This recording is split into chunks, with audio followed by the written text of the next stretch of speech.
तो process chart जो मैंने आपको पिछली वीडियो में बताया है, तो उसमें हमारे जो कुछ पॉइंट्स थे वो डिस्कस करने वाले रह गए।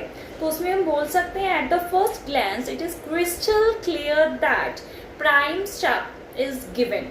ठीक है, जो भी हमारा फर्स्ट स्टेप होगा वो, तो जब हमने उसकी एंडिंग करनी है वाइल कंपैरिजन करके हमने एंडिंग करनी है ना, while whereas as compared to on the opposite side the last step is the this। मतलब कुछ भी जो होगा हमें लास्ट स्टेप में 8th या 7th स्टेप में हमें बताया गया होगा, तो कनेक्टर्स तो हमने यूज करने हैं जैसे मैंने आपको पहले बताया।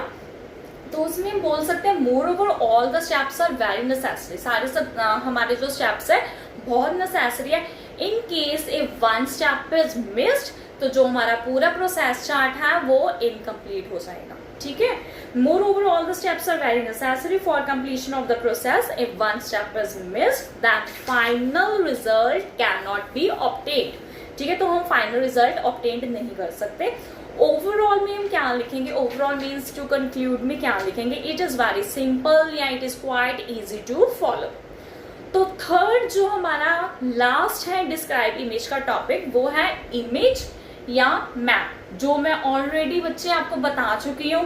प्रेजेंट का, पास्ट का और फ्यूचर का एक बार दोबारा से बता रही हूँ कि उसमें हमने क्या क्या लिखना है। This is a very beautiful image in front of my computer screen. ये आपके डिस्क्राइब इमेज में सेम पॉइंट चल रहा है। ठीक है, कंक्लूजन का भी सेम ही चल रहा है, बस प्रोसेस चार्ट में थोड़ा सा अलग है। The given data या given image illustrates depicts about various features and factors। यहाँ पे features and factors का मतलब है जो हमें ऊपर क्वेश्चन में मेंशन होगा। अगर पॉपुलेशन के बारे में मेंशन है तो हम पॉपुलेशन के बारे में लिखेंगे, अगर पोल्यूशन के बारे में, एजेस के बारे में मेंशन है तो हम वो लिखेंगे। क्लियर? तो थर्ड में लिखेंगे इमेज मैप। उसमें क्या होगा, एक अच्छी सी इमेज होगी। इमेज में डेफिनेटली बहुत अच्छे अच्छे कलर्स होंगे, जैसे pink, orange, blue, red, yellow, कुछ भी कलर हो सकता है।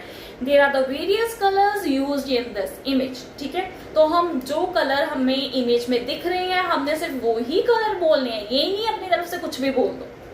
देन सेम पॉइंट जो हमने प्रोसेस में किया था, at the first glance it is crystal clear that the most highlighted, जो हाईलाइटेड पॉपुलेशन होगी या हाईलाइटेड प्लेस होगी, टूरिज्म की प्लेस होगी या कलर होगा हाईलाइट, वो हम बताएंगे। Whereas on the opposite side the least highlighted, सबसे कम हाईलाइटेड कलर इज डैश। ठीक है, तो ओवरऑल में हम क्या लिखेंगे, overall it is very informative image to get knowledge about जो हमारा टॉपिक होगा। This is clear with the describe image. तीनों के तीनों क्वेश्चंस मैंने क्लियर कर